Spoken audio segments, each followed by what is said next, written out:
All right, there we go. Welcome, everyone. It's good to be with you. And this is a How Can We Help Lunch and Learn. And Crystal Huff, who is Family Navigator and many other things at NAMI Toledo, is going to be our presenter. There's a couple things that we would like you to do. If you could put your email in the chat box. Does everyone know where that is? Let me know if you don't, but if it should be on the bottom of your screen if you have a personal computer. If you have a Mac, I can't help you.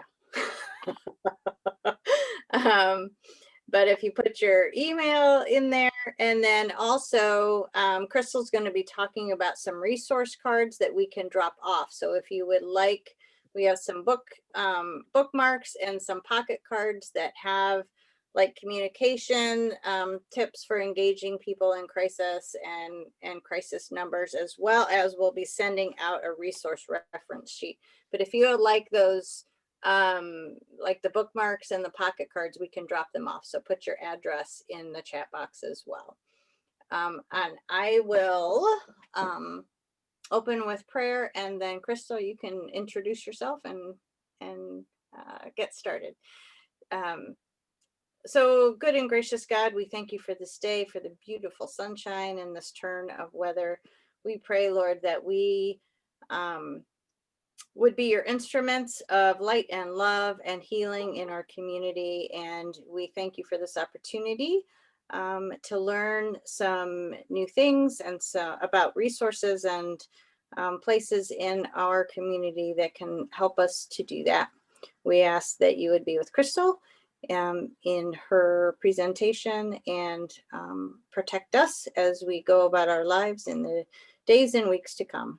In your name we pray. Amen. Amen. All right. So Crystal, you want to introduce yourself? Sure. So good morning, everyone. Thanks for joining us.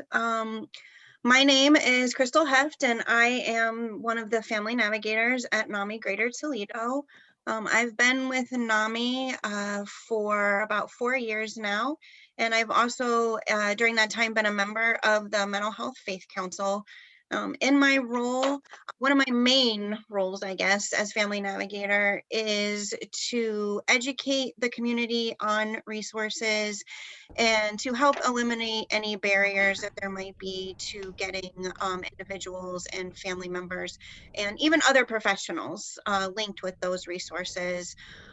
So that is a wide variety of things too, because anything that has to do with promoting well-being and helping someone back on their journey to wellness. So for today, we're going to mainly focus on treatment and recovery services, but I do have a couple of other resources that, we may already be familiar with, but it's just worth noting some of the other types of things that they can help with as well.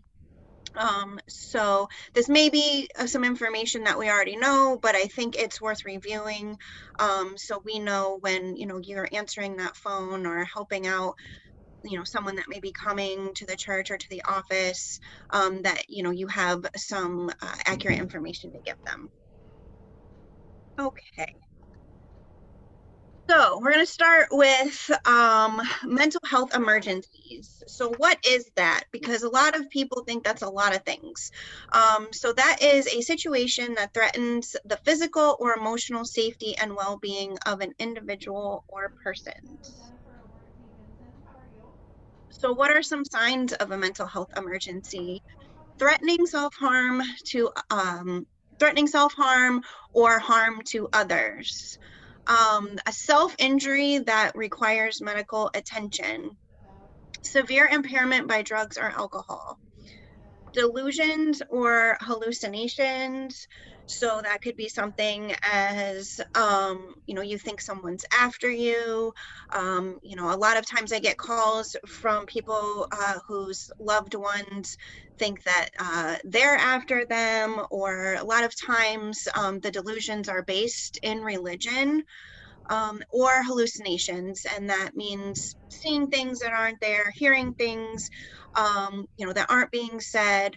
There's even other types of hallucinations that are a little less common. There's tactile hallucinations, so think bugs are crawling on you or something's touching you. And you can even have olfactory hallucinations, so you can, smell things that aren't happening. Erratic or unusual behavior that is unsafe. So that can mean a variety of different things, but driving your car erratically or under the influence, and stuff like, or trespassing could be a type of behavior. And so that can fall under a variety of other situations.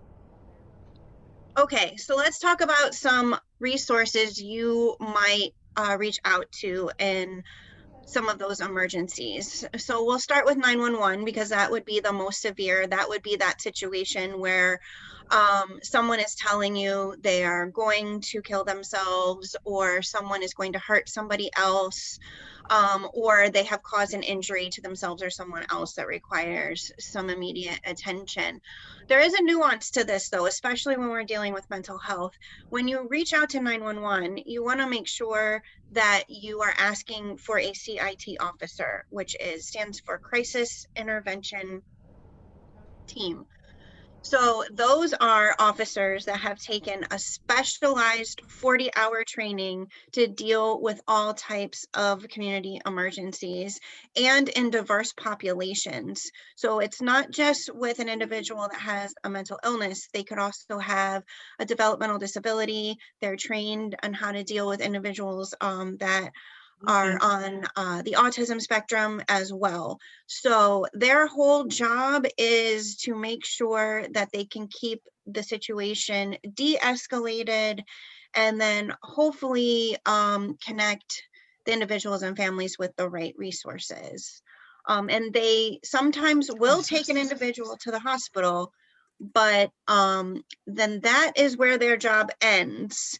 They don't always have authority. They can pink slip, but that doesn't mean that that loved one then, once they get to the hospital, is going to be taken into treatment. So we need to just be mindful of that. Another really great resource to know about is the Rescue Crisis Helpline. So that is manned 24 hours a day. And you can reach out to them. Sometimes they will come out to wherever the individual is having the crisis, or sometimes they will ask if they think that the individual will come to them so they can get an assessment done, and then they can develop a treatment plan for that person. Rescue also has an urgent care. It's run very similar to a physical urgent care for physical issues.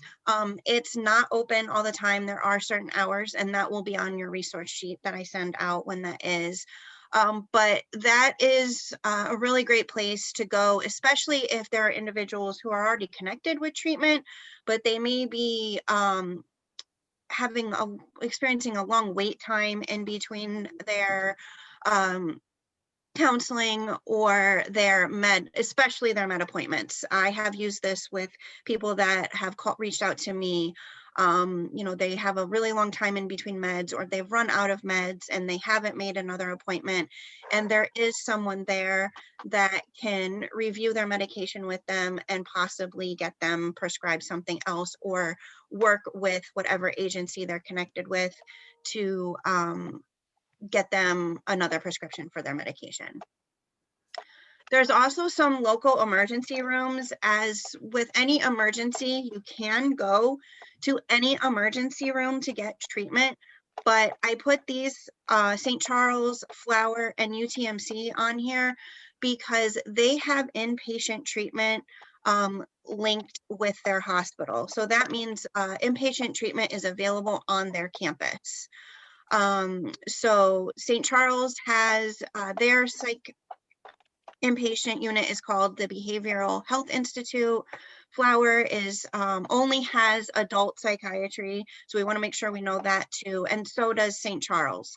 Those two emergency rooms only then have adult inpatient units attached to them. And then the University of Toledo Medical Center. They have one for youth called Co-Backer.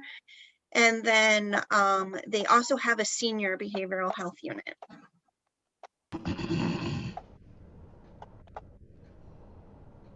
Okay. So now we're going to move on to inpatient mental health, which is, if you are experiencing a mental health emergency, more times than not, if you do get an assessment, you may need inpatient mental health treatment. So what is that? So that's a controlled and secure environment that has 24-hour monitoring of symptoms and behaviors. This will include group therapy, recreational therapy, and medication management. And the typical stay is 5 to 7 days. It requires assessment and authorization of a psychiatrist.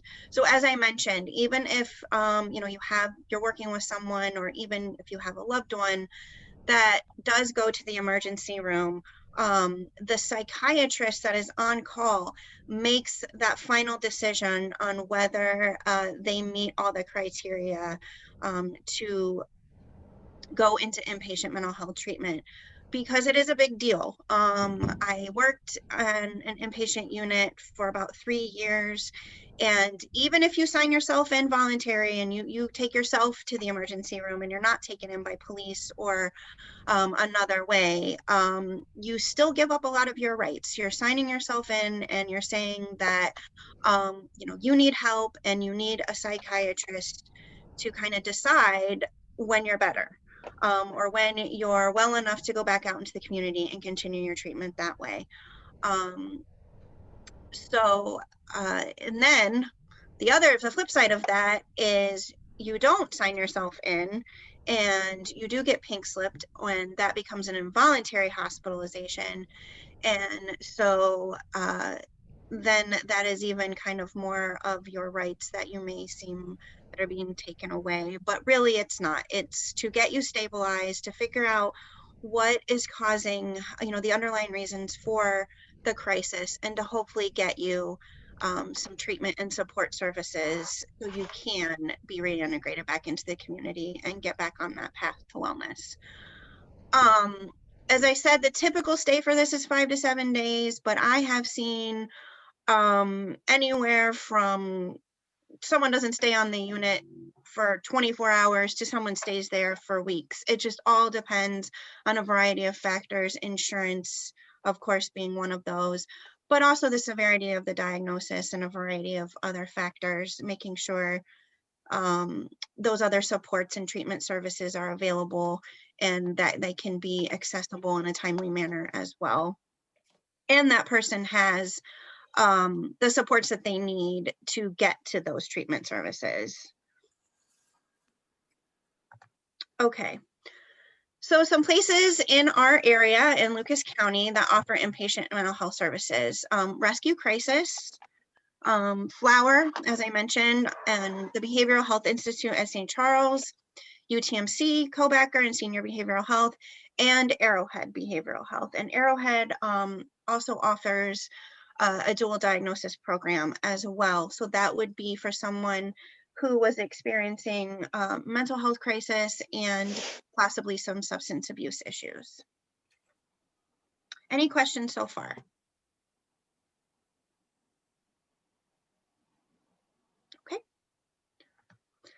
Okay, so now we're going to move on to community mental health. That is definitely a lower level, and that is a lot of times when someone does experience an inpatient mental health stay, this is their next connection for their continuity of care. So community mental health is a facility that offers comprehensive services, including your first thing would be to get an assessment or an intake appointment.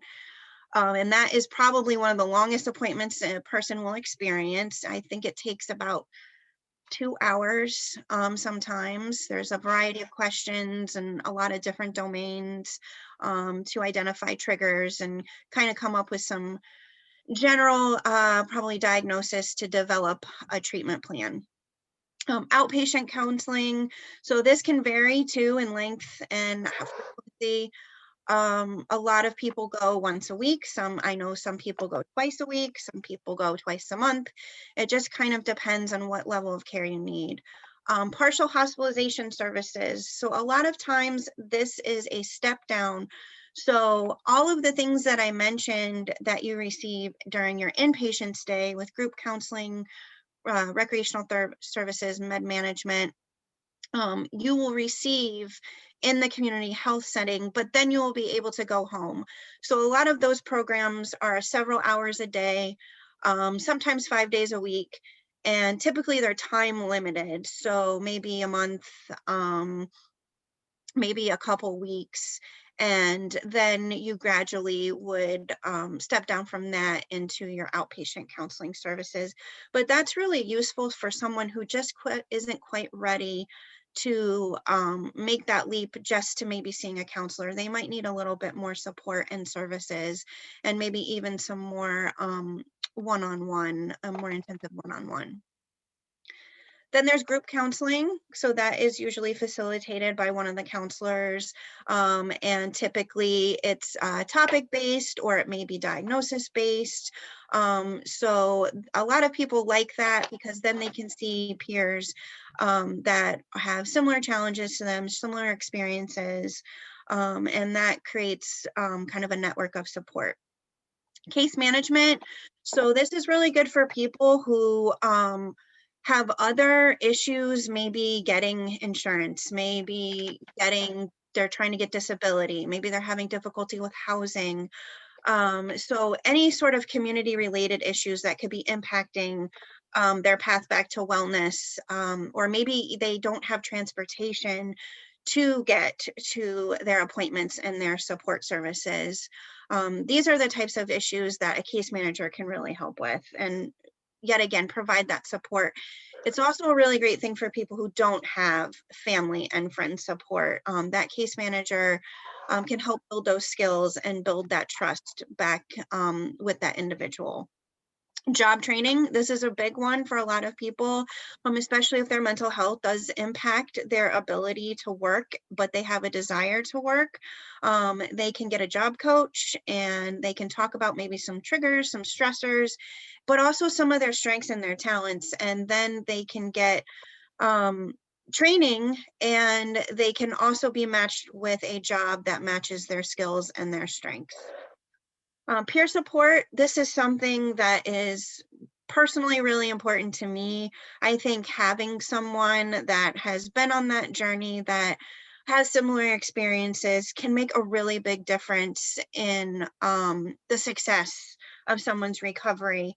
Clinical services are very important too, but like I said, I dealt with a lot of people when I worked on the inpatient unit that for whatever reason, they didn't have good relationships with their friends and family. They didn't know how to have positive relationships with friends and family, or the friends and family that they did have contributed to kind of the degradation of their mental health, or it may be people they use drugs with, or they participated in reckless behaviors with.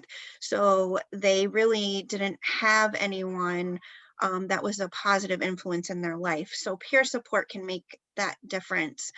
And also peer support, typically they go through training to do that. So not only do they have their personal experience, but they are certified in how to develop that communication and that relationship with someone. And then they're educated on other resources because they may not be familiar with all of them. Housing assistance, this is a big one. In order to be stable and to really participate fully in recovery, you need to have your basic needs met, food, clothing, shelter, and, a means to take care of yourself financially. So housing is a big one. Housing is something I feel as a community we're still struggling with too. There's just not enough, and there's just not the right amount of the appropriate housing for the different populations that we serve. But I know there's a lot of places that are working on that. So medication management, of course, is a big one for a lot of different diagnoses. Medication is an important piece of that. And it's important for an individual to feel like they can be educated on that, and then have someone that they can reach out to for their symptoms, and to help them just manage their meds, so they're not just, if it's not going well, they're not just taking themselves off of the medication, because that, as we know, can be very dangerous. And then some of the community mental health centers also offer primary care, which is really nice, because there are, a lot of individuals that have co-occurring disorders, so their physical health a lot of times is impaired or has been impacted by their mental health, and vice versa. And they don't necessarily have a doctor that's taking care of that, or they just don't have the ability to go to all these different places to get their well-being taken care of. So having that kind of in one place can be really nice. And then also the continuity of care, excuse me, can be taken care of too, because then that you're communicating just within your agency rather within a lot of different places in the community. Okay, so some community mental health centers, Harbor, Zeph, Unison, A Renewed Mind, and then one that I put on here that may be a little less familiar, Health Partners of Western Ohio. They actually have a location in East Toledo and in Holland, I believe. And they offer, as I mentioned, they offer a lot of comprehensive services. They have primary care. I believe they have dental services, case management, so they can even help you get insurance if you don't have it. And they also offer short-term behavioral health. So this is not something I would send somebody to if they had a severe and persistent mental illness, like to manage schizophrenia, for example. But for those individuals that are just having an overwhelming sense of stress, maybe they're dealing with some anxiety, maybe they're having some beginning symptoms of depression, this would be a good place to reach out to, because like I said, they do short-term counseling and therapy. I believe they have licensed social workers. And then if they do see a need, they have a pretty good referral service to refer out. So they may even work with some of these other community mental health centers that are a little more equipped to deal with some of those more intensive needs. Okay, so moving on to substance abuse treatment, an organized array of services and interventions with the primary focus on treating substance use disorders, providing both acute stabilization, so that could include detox, and ongoing treatment, and I think the most importantly, relapse prevention. So there are a variety of ways this is done in our community. We have many services and agencies, and they all are run a little bit differently, and they all provide different options. So some of those options may be inpatient treatment. As I mentioned, detox, I didn't put that on here, but that might be the most important first step. Residential programs, this could be very useful for someone, like I said, especially if they don't have a lot of support in the community, or this relationships they did have were contributing to their substance abuse and unhealthy behaviors. Partial hospitalization or day treatment, which is run very similar to the mental health piece. Outpatient and intensive outpatient programs. And then of course, medication management if that's needed.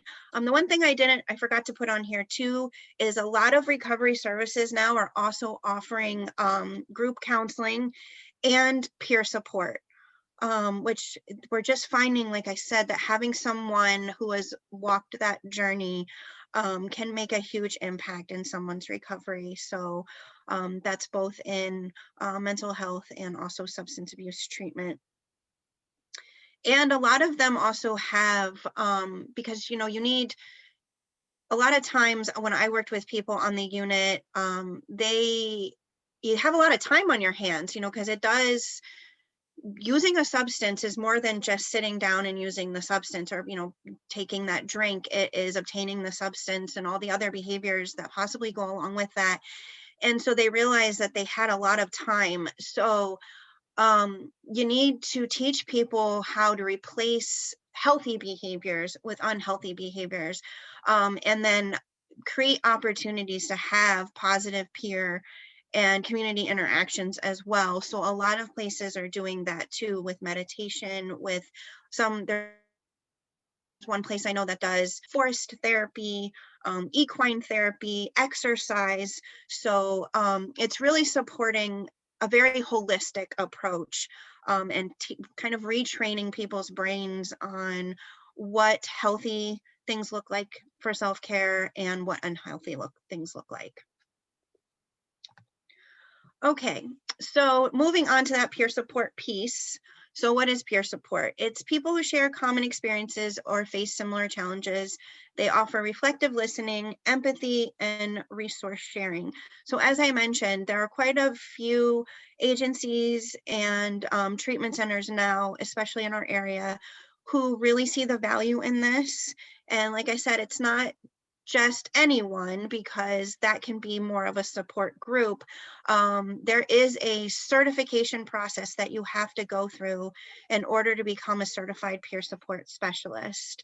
So that means your own experiences and your own recovery journey is a very valuable piece of that. But you also need to know to develop communication skills. You also need to know boundaries are a very important piece of this. And you need to know where the resources are and how to connect people with those resources, and how to become an advocate, and then more importantly, how to empower the person you're working with to become their own self-advocate, so then they can get the confidence that they need to continue on their journey.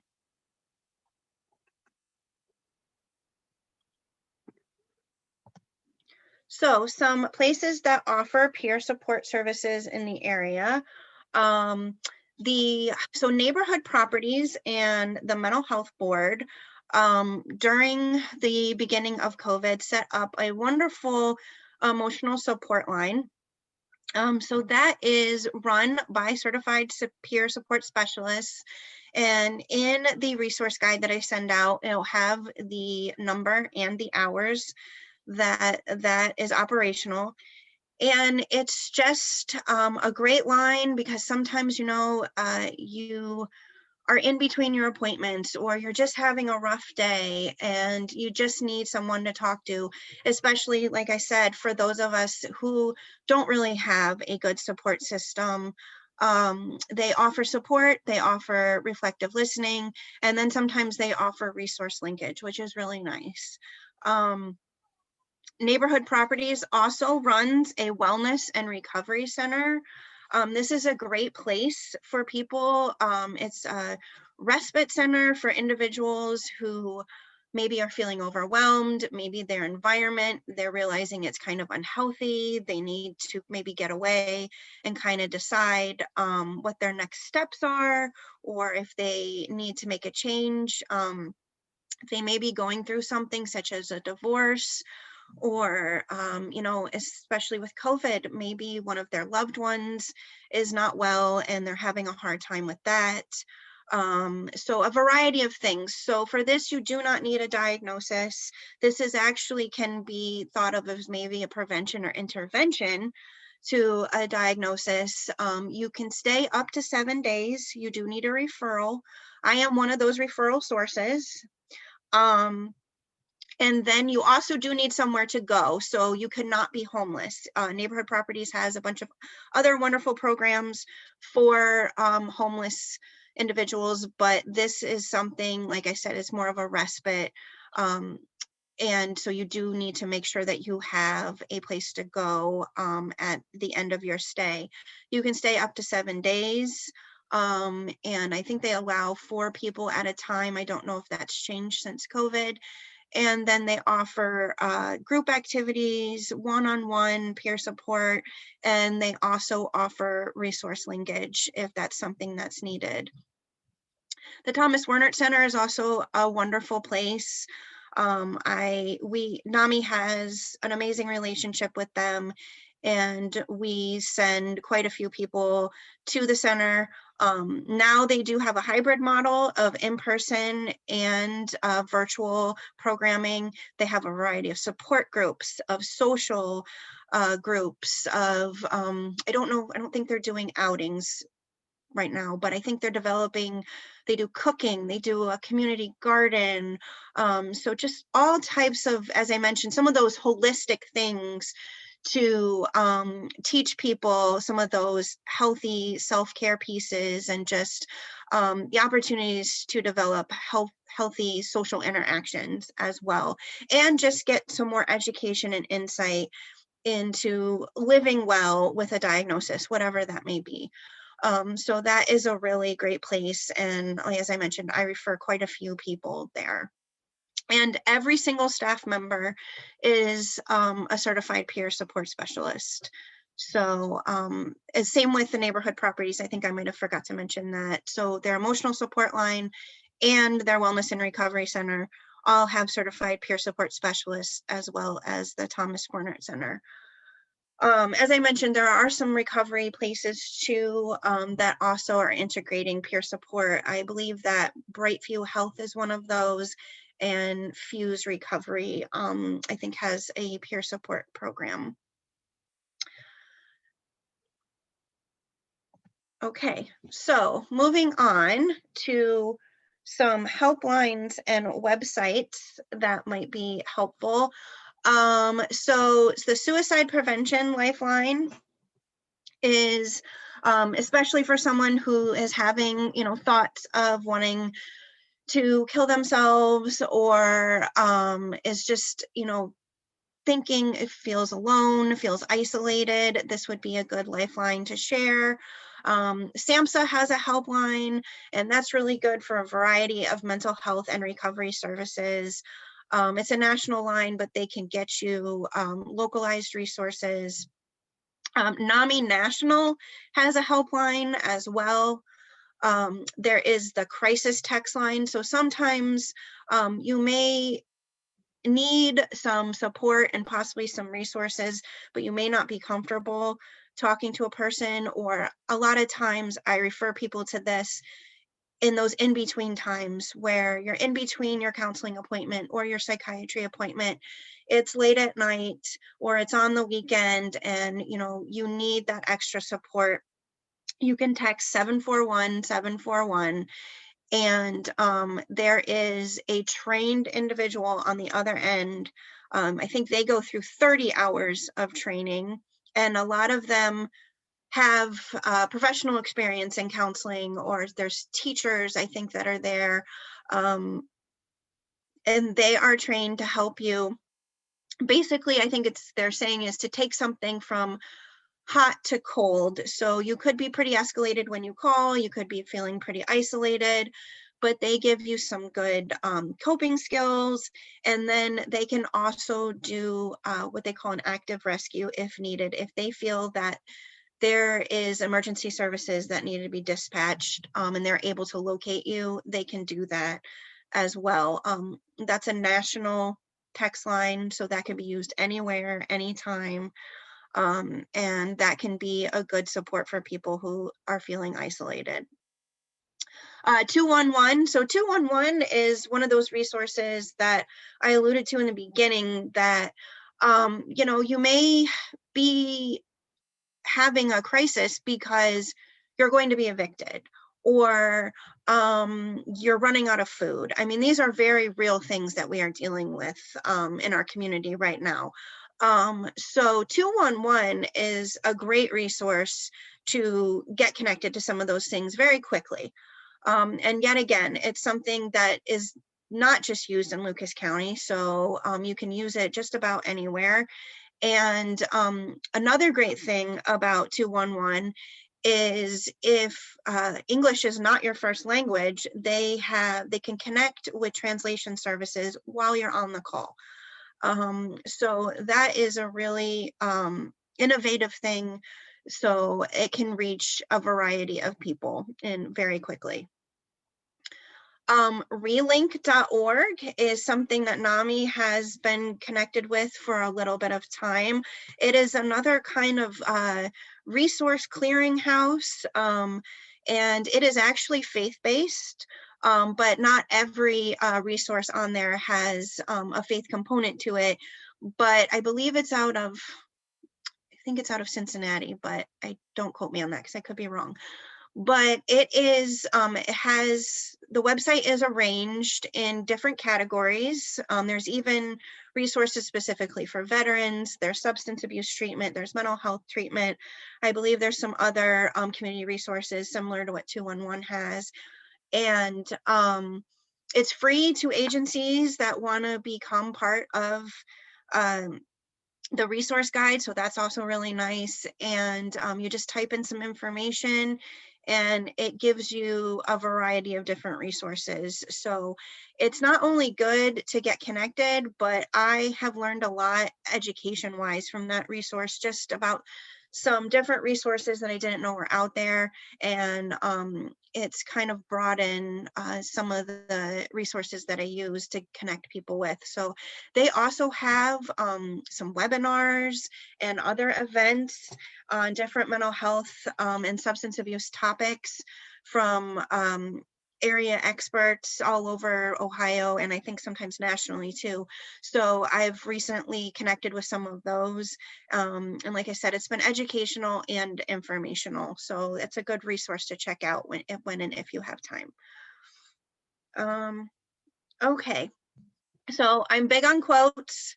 So a person's most useful asset is not a head full of knowledge, but a heart full of love, an ear ready to listen, and a hand willing to help others. So the reason why I put this down is, you know, a lot of times you never know when you're answering the phone or a person's going to walk in, you know, what they're going to need and what they're going to ask for. And you may not have all the answers, but you know, as long as you have compassion and empathy, sometimes those go longer, you know, a longer way than actually giving someone a phone number or, you know, an agency to contact, because sometimes that's truly what someone's looking for and they just don't know how to ask for that, especially in, you know, the world we're dealing with now. There's just so much trauma and loss. And people, like I said, just feel so isolated, that just giving them 5 minutes or, you know, giving them some compassion and some empathy sometimes is really the trigger they need to know that they're not alone and that, you know, recovery is even possible, because there's someone out there that cares about them and cares enough to just listen to their story. Okay, so that's all I have for now.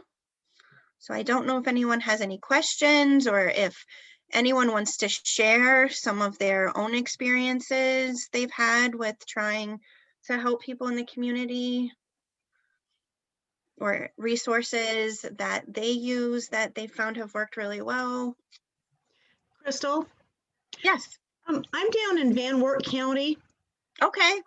kind of rural Ohio, but down Got it. close to Fort Wayne. So where would be a good place for me to start in terms of finding resources that are in my area that I could refer folks to? I will reach out. You can reach out to me individually too, and we can talk about that. I'll send you some specific things, but just for right now, I believe there's a NAMI.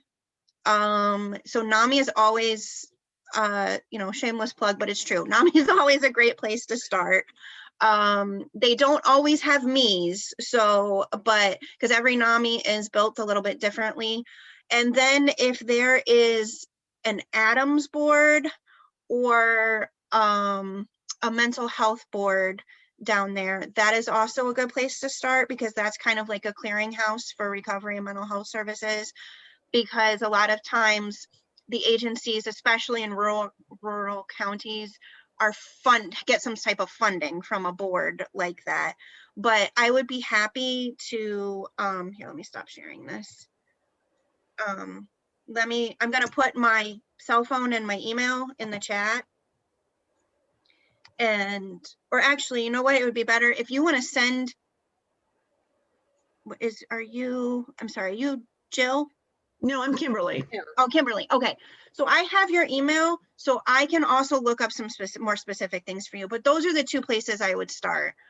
And Okay. are you just looking for mental health and I think 211 might, I think 211 is statewide at least. So Okay. that might be another place too.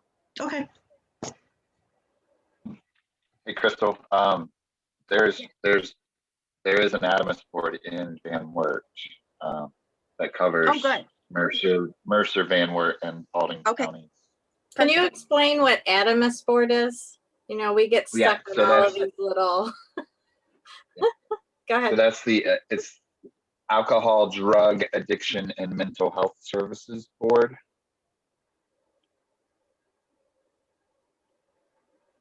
Which So is that's on Washington equivalent. Street in Van Wert. Oh, awesome. Thanks, Phil. Go ahead. That's equivalent to like the Lucas County Mental Health Yeah. and Recovery Services Board, right? It's just a Yes. Right. different name. Yes. Right. And like I said, they provide a lot of the funding, and oftentimes I don't know how much, I think I might have been on their website. I've been to quite a few of them, but a lot of times they will have like a resource guide too, or at least a section on their website that you can look to. Thank you, Phil. Yep. Oh, someone mentioned is rescue crisis only in the Toledo area. They only serve Lucas County, yes?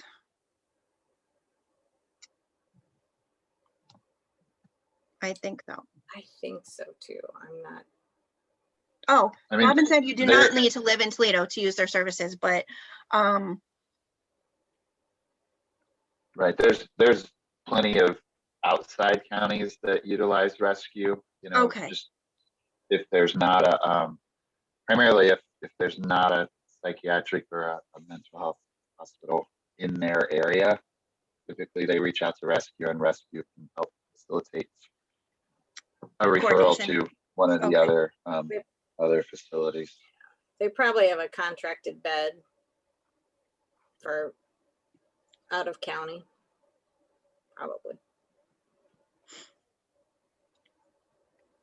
Okay. Any other questions? Any requests for, you know, information that would be helpful next time around? We are going to meet in March 25th at 12:30 and go specifically over the local National Alliance on Mental Illness, NAMI, as well as the national NAMI and other resources that are available in those areas. So, any of our other guests have any questions or thoughts?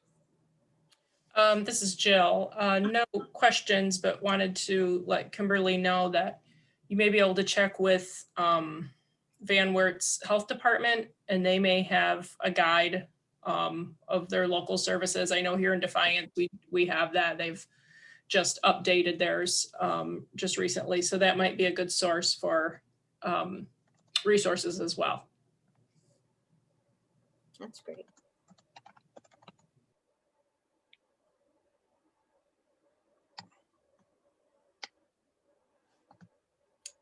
All right, anything else?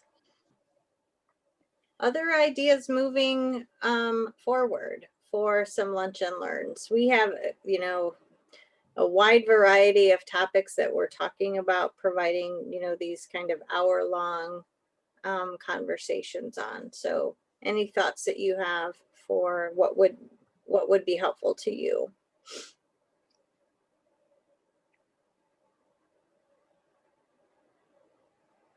Oh, it's a quiet group today. Okay. Well, thank you for attending, and we hope to see you, and we'll do a little better job getting the word out to other folks so that we have a larger group next month. But we appreciate your joining us today.